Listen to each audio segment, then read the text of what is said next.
हरि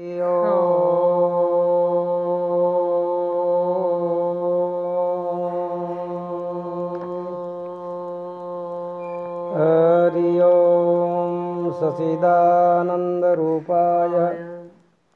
विश्व उत्पत्त्यादि हेतवे तापत्रय विनाशाय श्रीकृष्णाय नमः। ओम नमो भगवते वासुदेवाय। ओम जय श्री राम। रामेति रामेति रमे रमे मनोरमे सहस्रनाम ततुल्य राम नाम वरनानने। ओम शांति शांति शांति। बोले श्री पीपा जी महाराज की जय हो। सच्चिदानंद भगवान की जय हो। सर्वधर्म प्रेमी सज्जनों, धर्म प्रेमियों, पीपा जी महाराज का भक्ति आंदोलन जो पुस्तक है उसमें से पीपा जी की जो दिव्य अमृत वाणी है, अनुभव वाणी है, वो वाणी के संदर्भ में आपसे कुछ चर्चा कर रहे हैं। तो आप सबों से ये निवेदन है कि संत वाणी का आदर करें, अपने हृदय में धारण करें, श्रवण करें, मनन करें, उन्हें निध्यासन करें, अपने जीवन में उतारने का प्रयत्न करें। उससे हमारा और हमारे परिवार का और हमारे समाज का सबका कल्याण होगा। बहुत ही उनके अनुभव की वाणियाँ हैं। पीपा जी महाराज लिखते हैं, पीपा कहत विचार हृदय राम सरस नहीं आन, जासु कृपा उपजे हृदय विशद विवेक सुजान। राम जी के समान और कोई है ही नहीं। राम जी सबसे बढ़कर है। राम जी के दो रूप हो सकते हैं, सगुण साकार, निर्गुण निराकार। पीपा जी महाराज ने दोनों का ही साक्षात्कार किया था। कहते हैं कि उस राम जी की कृपा के बिना हृदय में विशालता, बुद्धि में विवेकता, बुद्धि में धैर्य, आत्मा में चेतना उसकी कृपा से ही जागृत होती है। उनका स्मरण करना चाहिए, राम नाम का स्मरण करना चाहिए। कबीर ने कहा है, राम नाम हृदय धर्यो भयो पाप को नाश, जैसे चिंगारी आग की पड़ी पुराने घास। सारे पापों को नाश कर देती है राम नाम की चिंगारी। पीपा मन हर्ष्यो फिरे समझे नहीं रे गंवार, राम बिना जाने नहीं पाया तना पहाड़। क्या बात बताइए। जब हृदय में राम बस जाते हैं तब मन बड़ा प्रसन्न रहता है, मन में बड़ी खुशी रहती है। एक प्रकार का दिव्य नशा छाया रहता है जीवन में। 24 घंटा एक मस्ती रहती है और परम आनंद की प्राप्ति होती है। बिना राम के जो आनंद है, वो सुख है, वो शांति है, वो स्थायी नहीं है। वो बिछड़ने वाली है, बदलने वाली है, मिटने वाली है। इसलिए इसे अज्ञानी उसमें रमा करते हैं। सज्जन ज्ञानी जन तो उस राम के नाम में परम आनंद में मगन रहते हैं। जैसे ऐसा सहज रहस्य है कि जैसे पैरों के नीचे पहाड़ है, ये हमारा निर्बोझ आधार है। ऐसा जैसे पहाड़ों पाँवों के नीचे जैसे कोई पहाड़ दबा दिया हो, ऐसा उनका जीवन ऊंचा शिखर पर चढ़ जाता है। इसलिए कहते हैं, निज छुत को मात पिता करे भलो उपदेश, पीपा एकण राम बिन मिटे न जग को क्लेश। भले माता पिता अपने पुत्र को अच्छा उपदेश देते हैं, अच्छा कमाई का जरिया बताते हैं, पढ़ाते लिखाते हैं, सब कुछ करते हैं, लेकिन जब तक जिनके हृदय में राम रूपी जो मणि है उनके हृदय में धारण नहीं करता है, राम के रहस्य को नहीं समझता है, राम तत्व को नहीं समझता है, जब तक उनके जीवन के सारे कलेश कभी नहीं मिट पाते। सारे कलेशों का नाश होता है राम से। अब पीपा जी महाराज कहते हैं, वो राम कहो, चाहे परमात्मा कहो, चाहे ईश्वर कहो, चाहे ब्रह्म कहो, वो एक ही परम तत्व है। राम का अर्थ होता है रोम रोम में जो रम रहा है उसको राम कहते हैं। वो तो सब घट में रम रहा है, सबके हृदय में रम रहा है। उनका स्मरण करना, उनका ध्यान करना, उनमें रुचि लगाना, उसे प्रेम करना, यही मनुष्य जीवन का परम धर्म है। मनुष्य जन्म इसलिए मिला है, इसलिए मत भूलो राम को, मत भूलो, एक पल भी मत भूलो। उठते बैठते खाते पीते सोते जागते उनका सिमरन बना रहे। वो हमारे सबों का पीयू है, वो हमारा सबों का पति है, प्राणपति है। और लिखा है, पिंपा जी महाराज कहते हैं पीव के बारे में, पीपा पीव शो परदो परतो कैसो। पिंपा जी महाराज कहते हैं अपने पीयू से कैसा पर्दा, पीपा पीव से परदो कैसो, सो तो धनी हमार, जो पीव सो पर्दो करे, धिक पीपा जन नार। ये नार का मतलब है ये आत्मा रूपी जो नार है और परमात्मा रूपी जो पति है। ये आत्मा रूपी पत्नी जब तक अपने पति परमात्मा की तरफ आगे नहीं जाएगी और भीतर का बीच में जो भ्रम का पर्दा है, ज्ञान का पर्दा है, वो पर्दा नहीं हटाती है, जब तक उनको अपना पति नहीं मिलता है और वो संसार में या संसार में जन्म के मरने के चक्कर में मिट्टी के पुतलों में अटकी हुई आत्मा भटकती रहती है, बार बार जन्मना और बार बार मरना। जब तक इन सारे संकट से मुक्त होना है तो उनको परम पिता परमात्मा पति का ही वर्ण करना चाहिए, उससे प्रेम करना चाहिए। मैं नाही तो पीव है, मैं पीव न होई, पीपा पीव न मिल सही, जब लग मिटे न दुई। दुई का मतलब होता है द्वैत। जब तक ये आत्मा में द्वैत है, जीवात्मा में द्वैत है, जब तक वो पति परमात्मा नहीं मिलता है। देखो वो मार्ग जो है वो अद्वैत का मार्ग है, आत्मा परमात्मा की एकता का अनुभव है। अर्थात जब मैं नहीं रहता था तब ब्रह्म परमात्मा रहते हैं और जहाँ मैं होता है वहाँ परमात्मा नहीं रहता। मैं मतलब अहंकार, अहंकार से द्वैत पैदा होती है, द्वैत पैदा होने से उसमें भ्रम खड़े हो जाते हैं, भ्रांतियाँ खड़ी हो जाती है, फिर उनको उनका कभी अनुभव होता ही नहीं है। इसीलिए सारी भ्रांतियाँ, सारा भ्रम जब मिट जाता है, द्वैत सारा मिट जाता है, जब उस परमात्मा का उसको अनुभव होता है। प्रिय सज्जनों, ये मनुष्य जीवन को सफल बनाने के लिए और अपने परम धर्म सनातन धर्म की ज्योत जगाने के लिए हर मनुष्य को इन बात पर ध्यान देना चाहिए। इसी से ही सबका भला होगा, दूसरा कोई उपाय नहीं है। पीपा जी महाराज लिखते हैं, पीपा तू घणो बावड़ो, जो पीव ढूंढे मृग नाई, पीव तो पीपे घट बसे, पीपो पीव के घट के माई। आहा, पीपा जी महाराज कहते हैं जो मूर्ख लोग हैं, जो बावड़े लोग हैं, वो परमात्मा को दूसरी जगह ढूंढते हैं। अब ये जो पीपा जी का जो प्रवचन है, वाणी जो है, ये अपने भीतर अनुभव उन्होंने किया है, उनकी वाणी है। तो वो कहते हैं जो अज्ञानी लोग हैं वो बाहर ढूंढते हैं। जैसे मृगा जल दी से कोई पिया न पीसे, कोई पिया न पीसे सुन विश्वा वैसे। मृग तृष्णा की नाई, मृग जब बाहर को उनको जल ढूंढता है, जल दिखता है, लेकिन वहाँ होता कुछ नहीं है। ऐसे संसार में बाहर ढूंढने से कोई सुख नहीं मिलता है। और जिसने पीपा जी महाराज कहते हैं, पीपे का पीव मेरे घट में है, मैं पीव में हूँ और मेरा पीव मुझ में है, ऐसा ओत प्रोत उस तत्व का अनुभव करना ही मनुष्य जीवन की विशेषता है। इसलिए आगे पीपा जी महाराज लिखते हैं, पीपा पीव आकाश ज्यों। वो पीऊ आपका कैसा है, वो आपका पति कैसा है, वो आपका परमात्मा कैसा है, उस विषय में पीपा जी महाराज लिखते हैं, पीपा पीव आकाश ज्यों।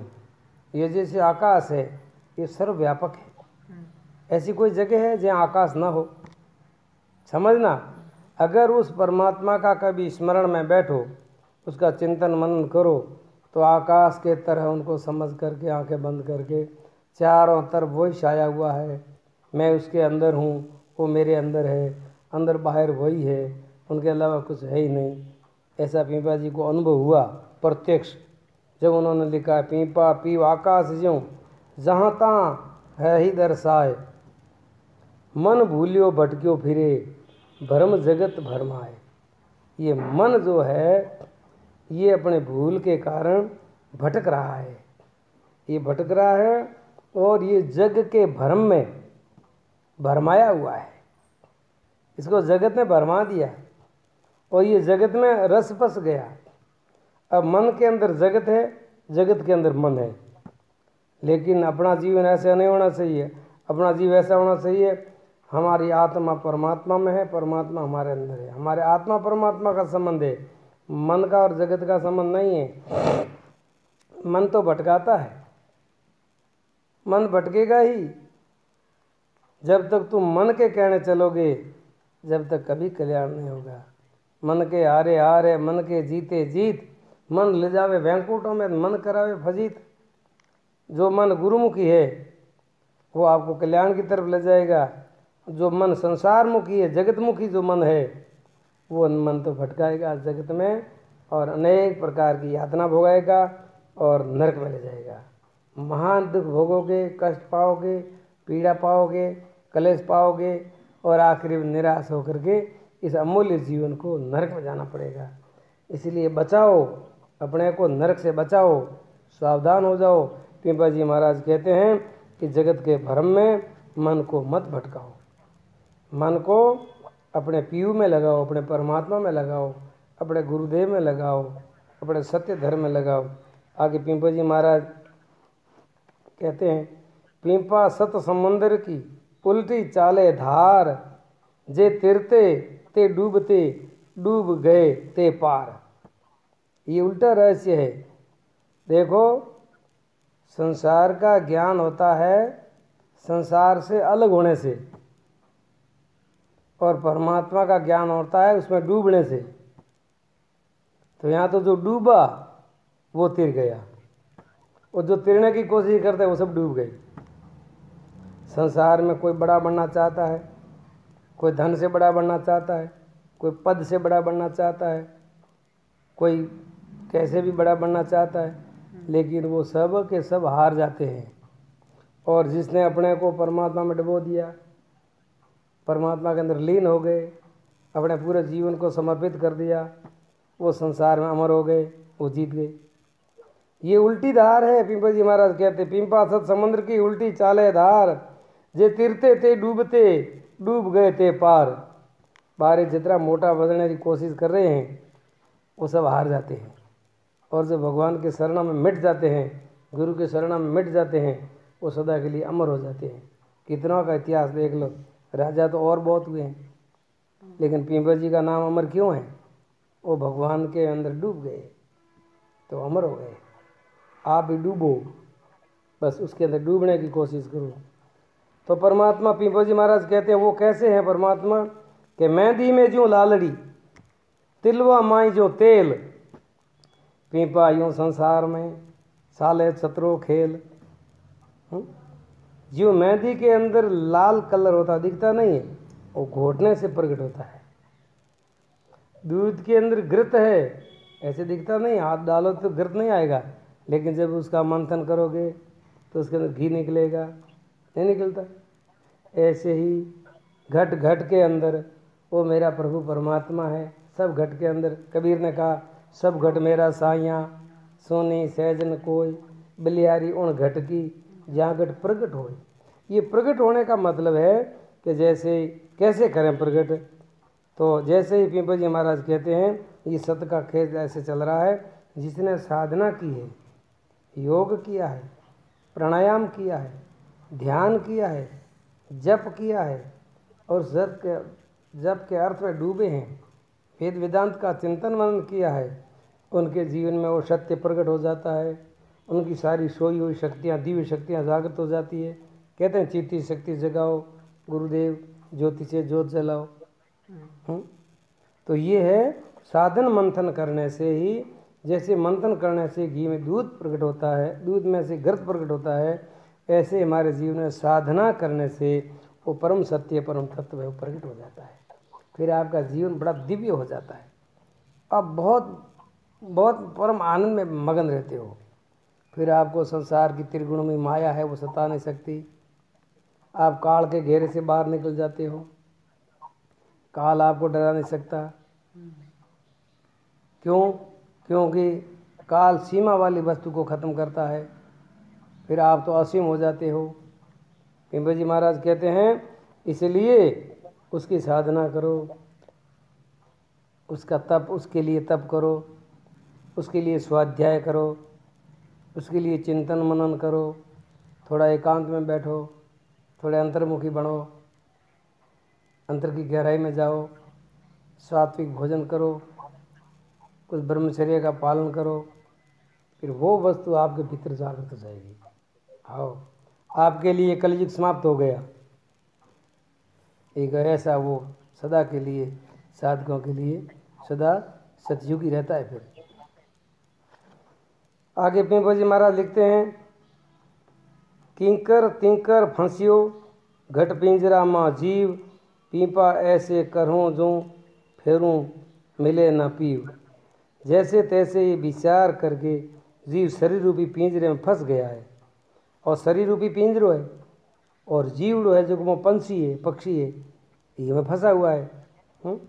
अब कुछ ऐसा कुछ सुकृत करना चाहिए, बोले ऐसी अब कुछ साधना करनी चाहिए जिससे जीव इस पिंजरे से बंधन से मुक्त हो जावे।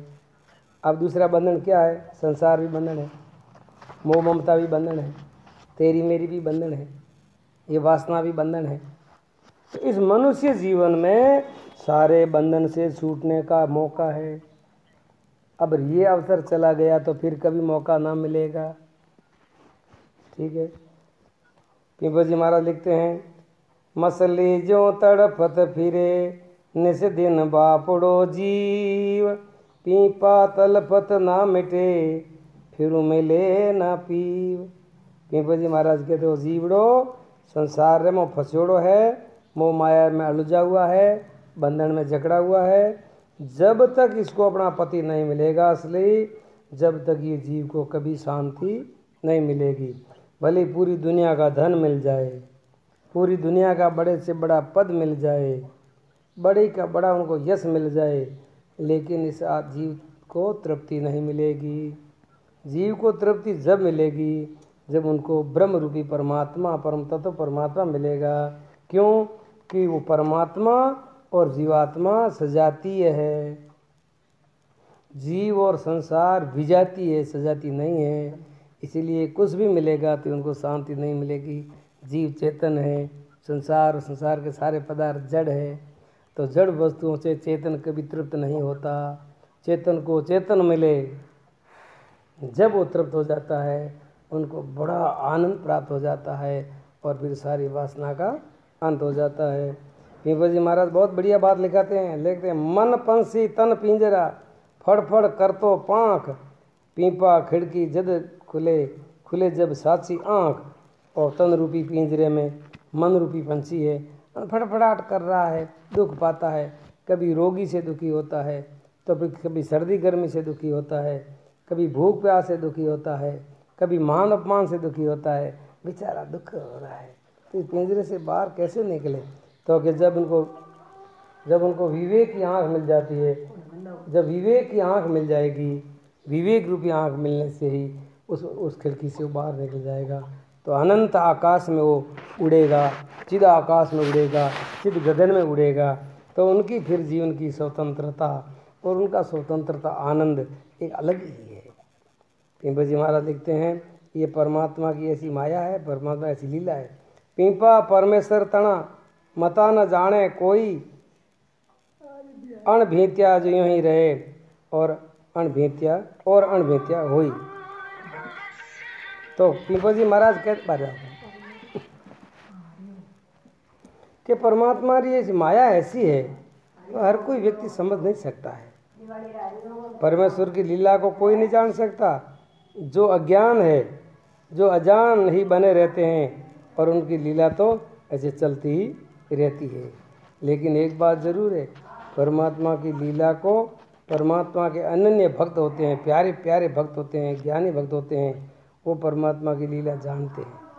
और अज्ञानी बेचारे जीव उसके अंदर अड़ुज करके मरते रहते हैं, उनको पता है नहीं। पीपा पलक दया करी मोह पे कहीं न जाई कहाँ ते बादल उपजे नीर कहाँ ठहराई। देखो प्रभु की कैसी माया है, वो दया नदी परमेश्वर परमात्मा की लीला बखान करते, मुझसे तो कुछ बन ही नहीं पाता है। बड़ी अद्भुत अपार लीला है। देखो आकाश के अंदर कैसे बादल ठहरते हैं, कैसे पानी ऊपर ठहरता है, कितना पानी गिरता है, कहाँ से आता है, अंदर कौन भरता है, कौन बिजली चमकाता है, कौन घोर करता है, आवाज़ करता है, कैसे बादल घूमते हैं फिरते हैं। और देखो ये सब कैसे हो रहा है, कौन कर रहा है? ये सब वो परमात्मा कर रहा है, उसकी बड़ी लीला है। तिल पर राखे सब जगत, नजरा माई संसार, पीपा महिमा राम की, ये जग अपरंपार। परमात्मा की एक दृष्टि के ऊपर पूरा संसार देख लेते हैं परमात्मा, लोक अनंत ब्रह्मांडों को देख लेता है, इतनी उसके अंदर सामर्थ्य है।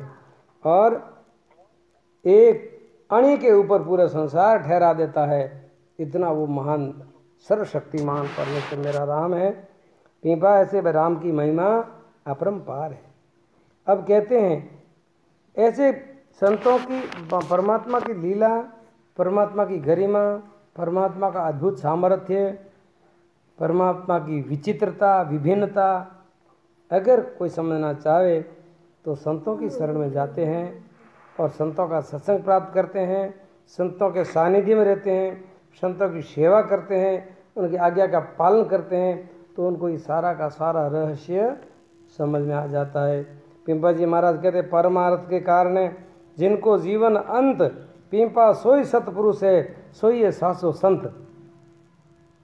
संत की परिभाषा करते पिंपा जी महाराज लिखते हैं, संत वही है जो अपना जीवन दूसरों के लिए, अपना ज्ञान दूसरों के लिए, अपनी तपस्या दूसरों के सुख के लिए, अपना योगदान दूसरों के लिए, समाज के लिए, देश के लिए, सबों के कल्याणकारी की भावना करते हुए संत महात्मा सबों को सुख देते हैं, सबों को आनंद देते हैं, सबों को ज्ञान देते हैं, भक्ति मार्ग देते हैं और निस्वार्थ भाव से, कोई स्वार्थ नहीं है। पीपा जी महाराज कहते हैं ऐसे संत संसार में बहुत कम मिलते हैं, ऐसे विवेकी संत संसार में बहुत कम होते हैं। उन संतों की शरण में जाने से जीवन को सच्चा ज्ञान होता है, सच्चा मार्ग मिलता है, सच्चा जीवन जीने का ढंग मिलता है, बड़े आनंद से जिएंगे और आनंद से मरेंगे। ऐसा मार्ग ये संतों का मार्ग है, ये संतों का दरबार है। ऐसे संतों के दरबार में जाना चाहिए, वहाँ रहना चाहिए और उनकी सत्संग सुन करके अपने जीवन को कल्याण करना चाहिए। इसी के साथ में आज का सत्संग यहाँ समाप्त होता है। कल का सत्संग आगे की पीपा जी की वाणी पर कथा सत्संग करेंगे। आप सबों को खूब खूब ओम नमो नारायण, परमात्मा सबका भला करे। आप ये कथा सत्संग सुनते रहेंगे, हजार काम छोड़ करके भी आप 15-20 मिनट का ये सत्संग ज़रूर सुनेंगे तो आपको पता चलेगा पीपा जी महाराज का जीवन कैसा था, उनका त्याग वैराग, उनका भक्ति, उनकी शान परमार्थ परोपकार की जो यात्रा थी वो सब आपको अनुभव आएगी। इसके साथ में बोलिए श्री पीपा जी महाराज की जय हो, सर्वे संतों की जय हो, आज के आनंद की जय हो, बस्ती नगर की जय हो।